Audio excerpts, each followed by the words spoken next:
I woke to a thunderclap in my skull. Pain, chains, and utter blackness. My wrists and ankles were shackled, spread-eagled, pinned in a darkness so thick it pressed on my eyes. Panic surged, but I forced myself to breathe, tasting the coppery tang of old blood and the musty air of a forgotten cellar. I strained to listen, a drip, drip, drip to my left and the low hum of machinery somewhere beyond. No light, no windows, just a sealed box and me inside. My last memory, walking home, a van screeching to a halt, a door sliding open, then nothing. Now only fear for myself and for my family, who might not even know I was gone. I closed my eyes, listening to the maddening drip in the dark. A metallic scrape shattered the silence, a door opening, spilling sickly yellow light and a hulking silhouette into the room. The figure stepped inside, shutting the door with a final boom. Darkness swallowing us both, heavy footsteps approached, bringing with them the stench of a slaughterhouse blood and bleach, sharp and professional. He stopped just out of reach, his presence a suffocating weight. A bare bulb flickered on above me, revealing a giant in a rubber apron, his face hidden behind a grotesque mask of stitched human skin. No eyes, no words, just a silent, breathing monster. He stood over me, a butcher in his abattoir, and I was the next piece of meat. The nightmare had a face, and it was watching. The butcher turned to a battered table, retrieving a steaming bowl and a tarnished spoon. He brought it to my face, letting the meaty, nauseating aroma wash over me. A demand, not a request. I turned away, but he waited, patient and silent. Hunger gnawed at me, but I refused, until he pinched my nose shut, forcing my mouth open in a desperate gasp.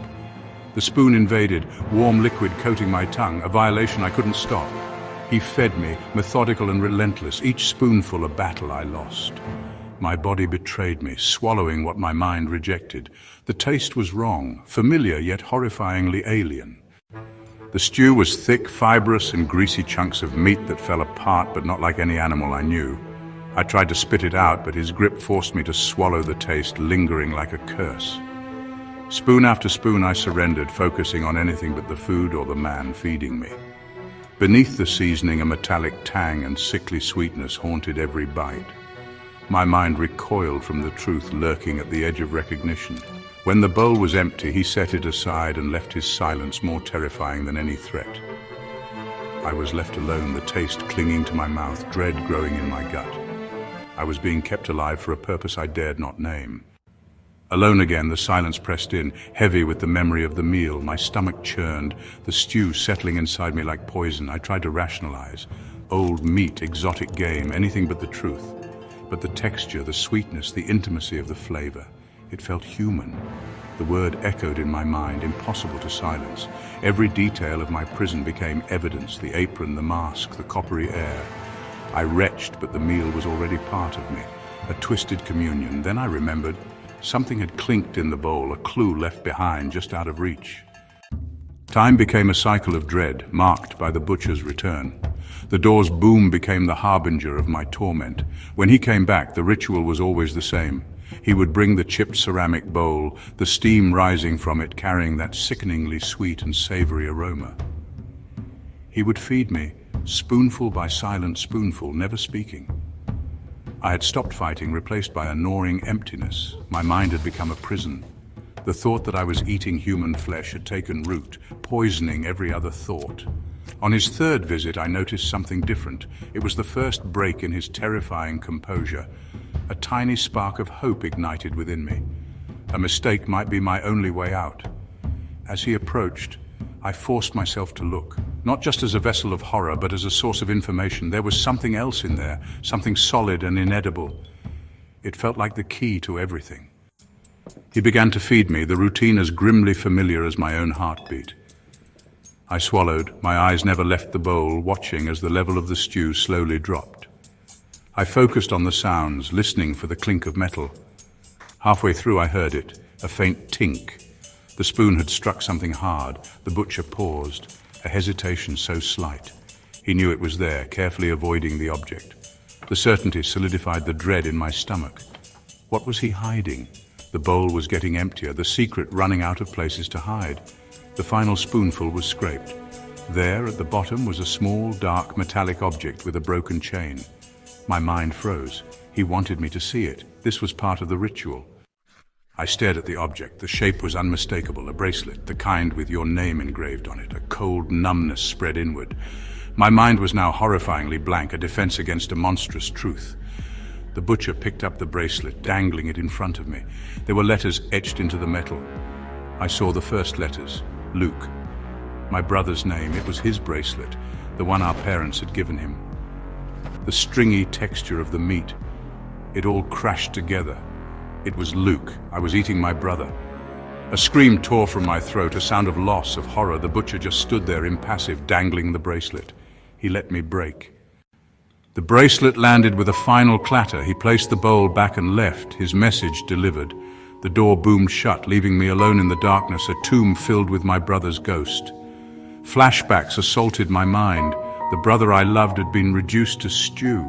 I could feel him inside me. I was a walking graveyard, a cannibal by force. I had eaten him. The monster had made me his accomplice. I saw my brother's face, his eyes filled with sorrowful disappointment. This wasn't random violence, it was a calculated art form. And I was his sole patron. I lay chained to the table, weeping in the dark. The guilt threatened to crush what little was left of my sanity. My mind became a projection screen. The butcher had implanted the knowledge of the slaughter.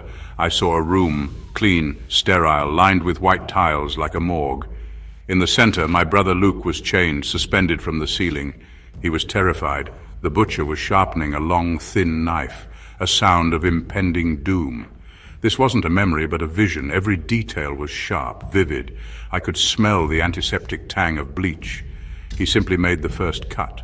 My brother's scream was silent, but I felt it in my own chest. The visions were a new form of torture, downloaded directly into my brain.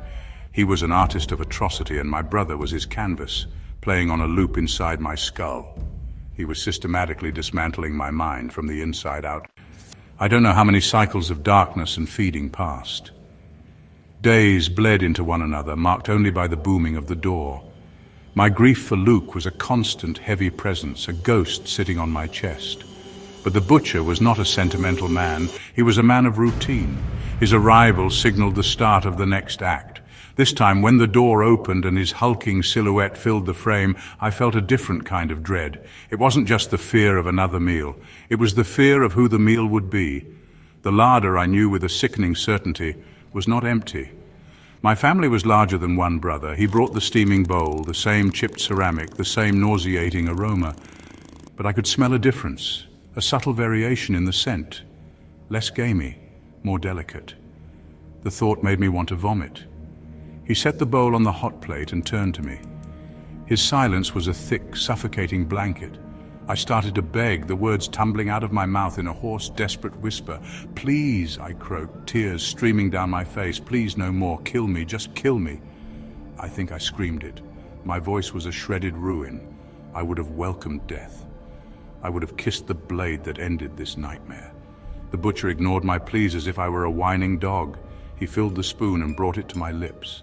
I clamped my jaw shut, my resolve renewed by a fresh wave of terror. I would not do it again. I would not be his accomplice in another defilement. I would starve before I ate another piece of my own family.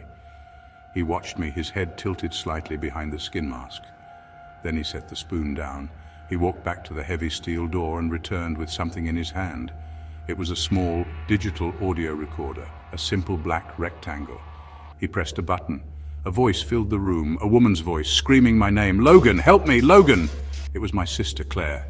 Her voice was raw with terror, filled with a pain that lanced through my heart. Then her screams were cut short by a wet, choking sound, and then silence. The butcher switched off the recorder. He picked up the spoon again and held it before my mouth. The message was clear. The protest was over. The choice was not mine to make. He was showing me the provenance of his ingredients. Sobbing, defeated, my body shaking uncontrollably, I opened my mouth and accepted the first spoonful of my sister. The taste was different. It confirmed the change in scent I had noticed. The meat was softer, less sinewy than Luke's had been. The sickening sweetness was still there, but the overall flavor was milder. This knowledge was a new, exquisite agony. To be able to distinguish between the cooked flesh of my own siblings was a level of damnation I couldn't have imagined. Each swallow was a fresh betrayal.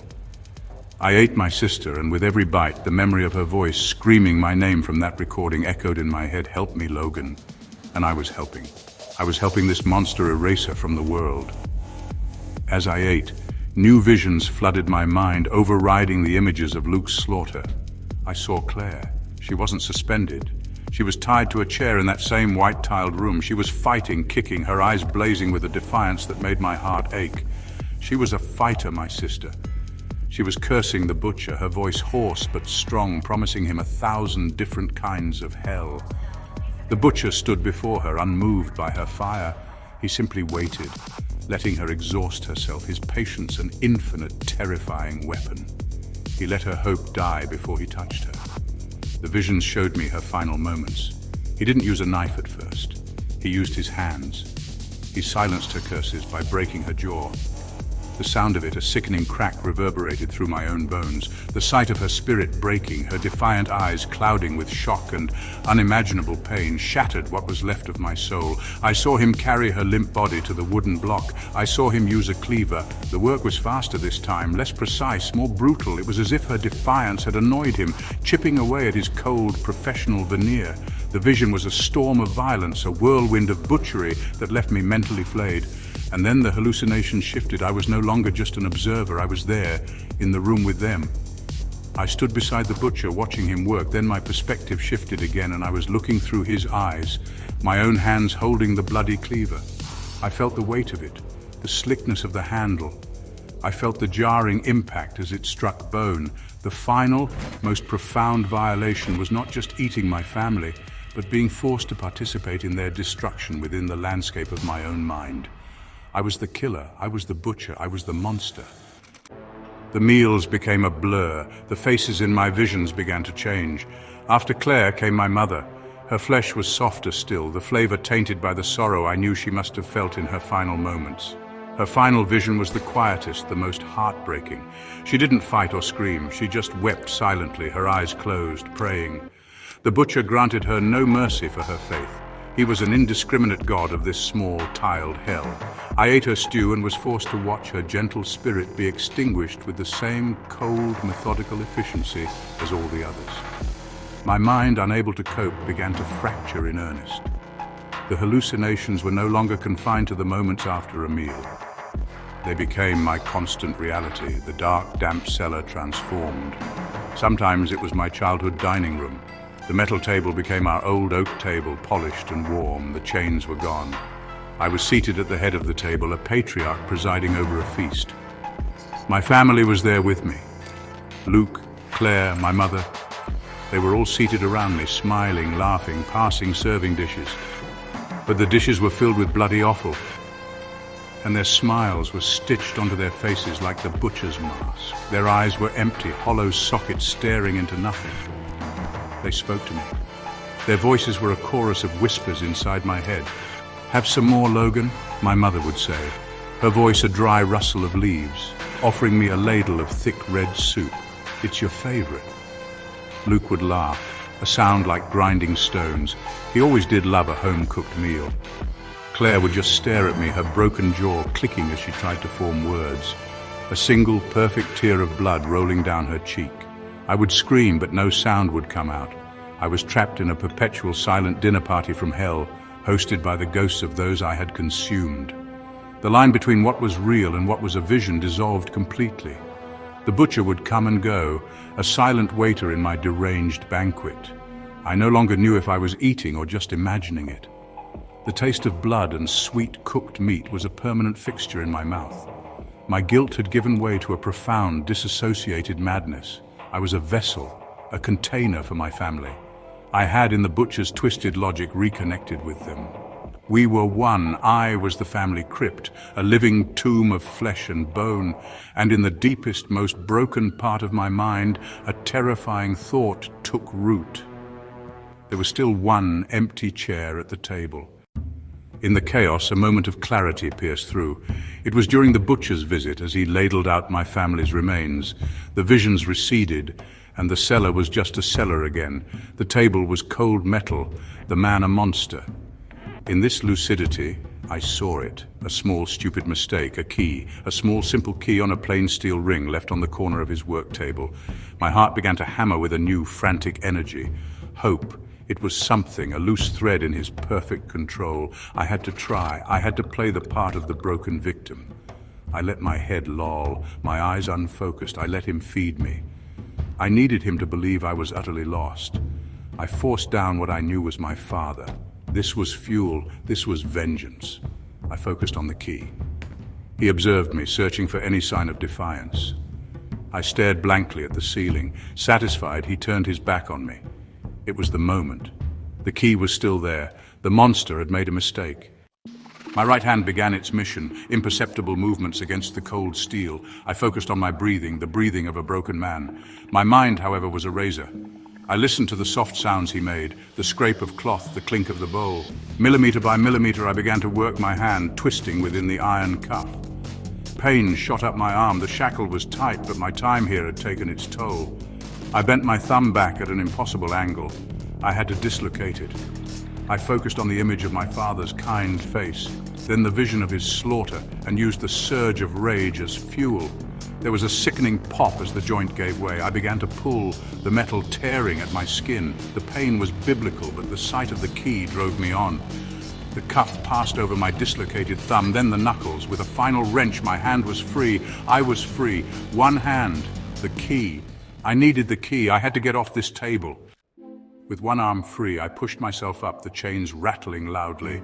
The butcher froze, turning with surprising speed, his masked face fixing on my bloody hand.